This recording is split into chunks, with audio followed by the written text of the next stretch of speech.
One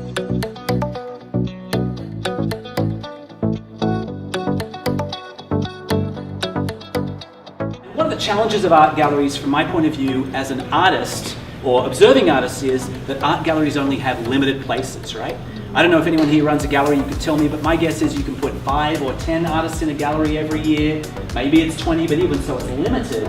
And so the thought was, how could we use virtual reality to completely break through that limitation? It was amazing.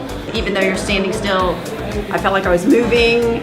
I would see art down the hall and start to step that way and then realize I just needed to press the button and you were just transported there. It was incredible to be able to switch and see different artists. The whole idea of this place is to help you see artists you may not normally see, people who you might not be able to see in your local gallery. And this, of course, is a global virtual reality space. It was awesome. It honestly blew my mind. It was a very clean, serene place, just exactly how I like a gallery to be. And it was just so impressive that I could just move and like experience each artwork. So I really liked that. I didn't have to physically move. I would just put myself in front of whatever artwork I wanted. I couldn't believe the full body sensation of the experience. I couldn't believe that I could really feel like I was standing in a space. So to me, that was the most compelling thing about the first moments of trying that. I was just in shock. I was not expecting what I found. My wheels are spinning and I'm thinking, this is amazing. It felt so real. It's definitely a neat experience in getting to circulate through the artwork just by selecting it. It was really nice to see the artwork from a distance and then close up. It was great to be able to move in and look at the details. It really allows you to get a good taste of whatever art you might be looking at or whatever space you're in. And it's an instant experience, so it's really nice.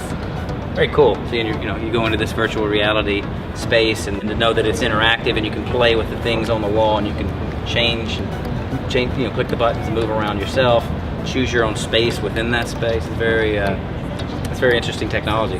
And there's even, you can put pointers on the images and it pulls up the website directly where you can purchase. So it's a true virtual gallery. It's unique. It's nothing I've ever seen before, and it's kind of inspiring to know, the possibilities.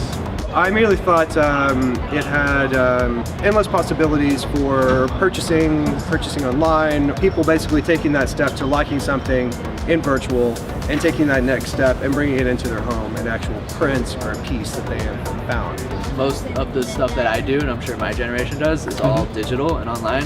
So if you can make a super sweet, fun application where you can also purchase artwork, I think that will definitely expand how much artwork is being purchased and how people are buying it. I loved it. I definitely would do it all over again. That was my immediate feeling. Wow, I want to be a part of this. It was a wow moment of just, okay, I'm in a new place. I had never used the VR technology before, and this was something that was clearly new. And I didn't really know how it was going to work or where it was going to go, but it was definitely a wow. Like what Tim said, I think this is where we're going, so it's really great to be able to experience it now at the early stages, but I feel like it's on its way to being the way that we all experience this. I can see this being amazing for artists as far as having their own galleries, even down the road, I hope. It's futuristic, yes. It's awesome. It's inspiring, it's educational, and it's hopeful. I think that this technology can bring so many new ways of seeing art to us. Yeah.